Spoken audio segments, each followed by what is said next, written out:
Assalamualaikum warahmatullahi wabarakatuh. Wilujeng tepang di pemirsa sareng pribados di channel Politikus Cilik. Kumaha Darama, mudah-mudahan sadayana saya Darama aya dina lindungan Allah Subhanahu wa taala. Pemirsa dina dangot ayeuna sing kuring bade medar babad tetar Sunda tina episode Carios Mending Laya.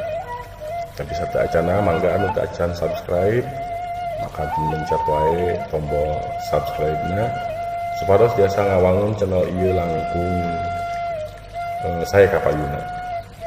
Supados nyangkelong kana waktos mangga urang ngawitan carios Mending Laya.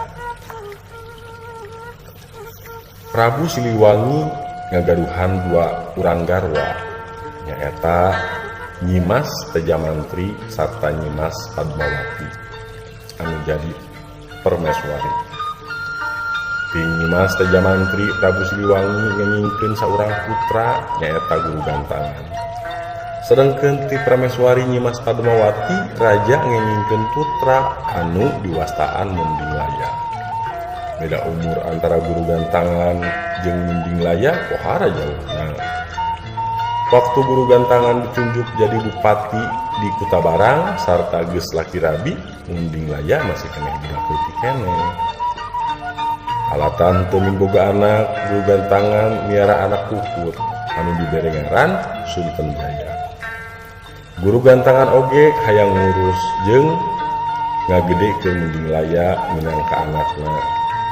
Waktu Guru Gantangan menta Mending Laya ti Prameswari Nyimas Padmawati, Prameswari maparin putrana sabab uninga yen Guru Gantangan pohara nikanyaah ka Mending Laya. Mangkat rumaja katangen pisan kategepan Mending Laya katambih ku kasipatanana anu sae budi. Tebih pisan bentena sareng Sunten Jaya anu sipatna awon. Kumargi Nyimas Ratna inten nyaah pisan ka Mending Laya, Sunten Jaya janten sirik pisan ka Mending Laya teh. Guru Gantangan oge janten timuru gaduh sangki anu awon sareng ngaraos disapirakeun ku bojona. Pon kitu Sunten Jaya asa kasilihkeun nyaeta pisan anu ngarobih ka nyaahna Guru Gantangan ka Mending Laya janten kacecep anu akhirna Mending Laya dikrem di pangberokan Kutabarang. Kumargi dianggap ngalakukeun lampah nirca sanaos harita Mending Laya masih kacida rumajana. Di Pajajaran kuseur dayeuh kerajaan Sunda harita teh nuju-nujuhna angkeup halodo entak-entakan sareng loba jalmi kaserang kasawat katambih tubuhna pacengkadan di lingkungan kulawarga karaton sabadana Mending Laya dibere. Dina hiji waktos Nyimas Padmawati nyimpen ningali layang salaka domas nu aya di jabaning langit kalayan dijaga ku Guriang 7. Dina impenanana aya wartos wirehna sing saha anu tiasa ngengingkeun eta layang baris kenging kahormatan, kabagjaan, katentreman sarta karaharjaan sareng kasalamatan kanggo nagara miwah rakyatna. Eta impenan dicarioskeun ka Prabu Siliwangi. Prabu Siliwangi himeng galihna henteu percanten bakal aya jalmi anu sangem angkat ka jabaning langit bari nyandak layang salaki domas dina kakawasaan Guriang 7. Asa pamohalan pisan. Antukna Prabu Siliwangi ngayakeun gempungan dipasewakan kanggo ngantoskeun saha anu sanggem di jabaning langit.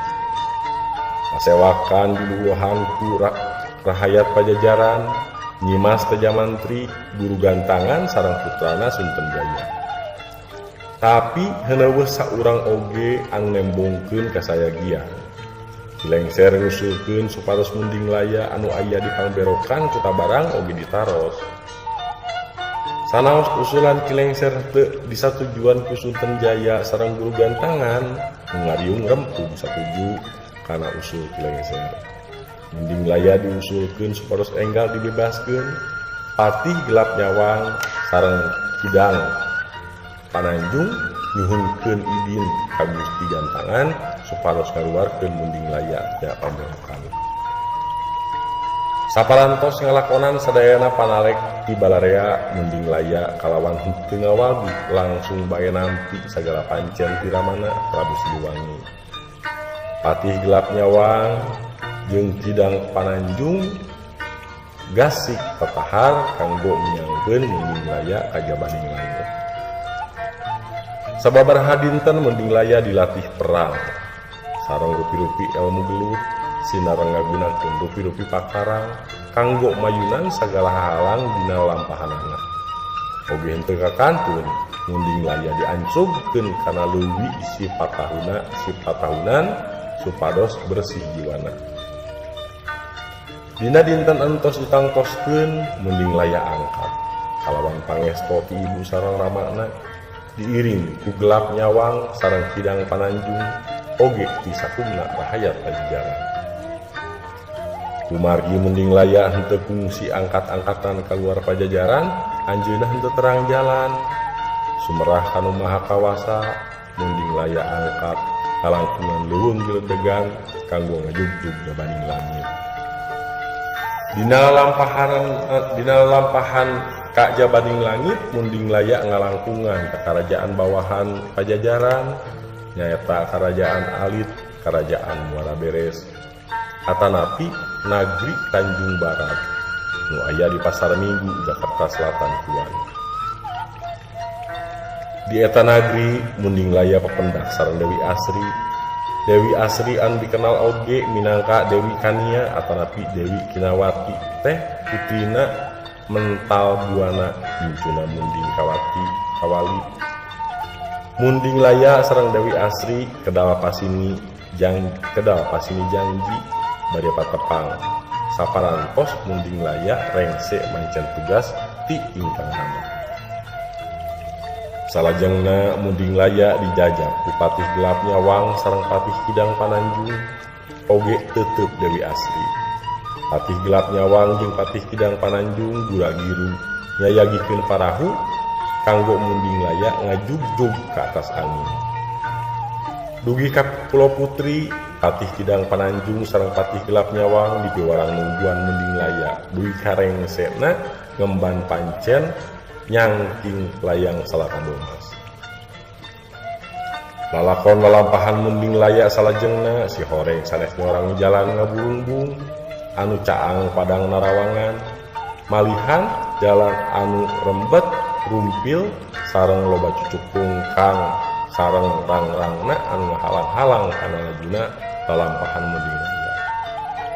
Namun sanaos kitu anjeunna henteu unggul kalinduan henteu endag kaanginan. Tekadna buleud disarengan ku kasadaran wireh anjeunna baris nyorang sagala hal. Dina lampahan anjeunna pendak sareng raksasa jeung urang kalapitung anu ngahalangan jalana.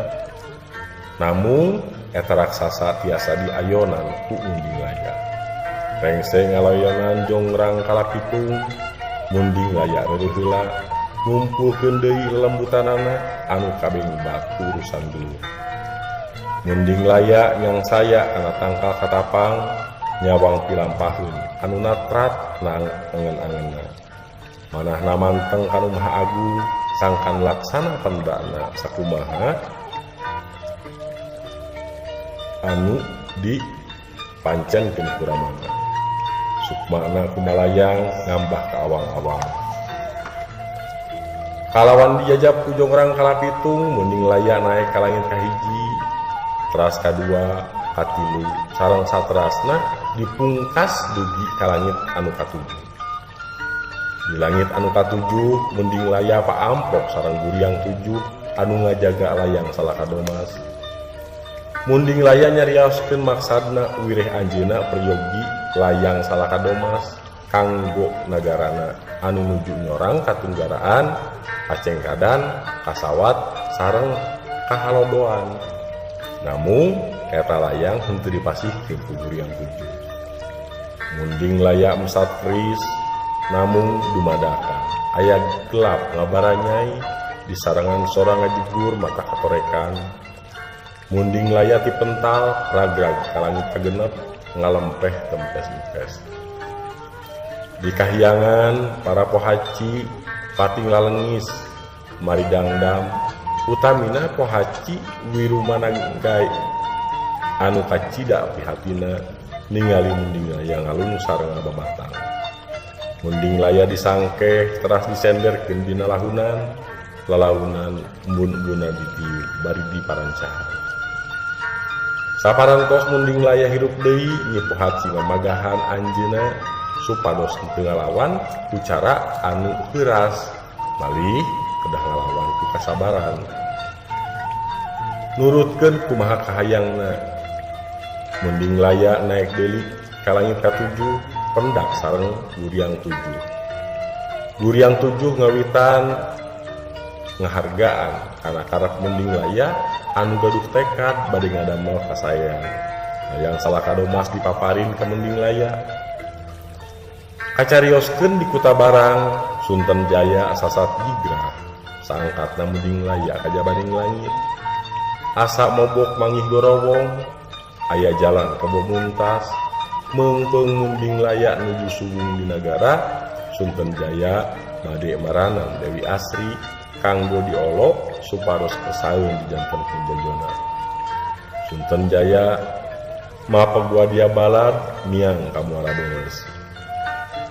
Dina waktos anu harengheng munding laya dugi ka pajajaran teras ka muara beres. Sunten Jaya kasoran mundur ti muara beres.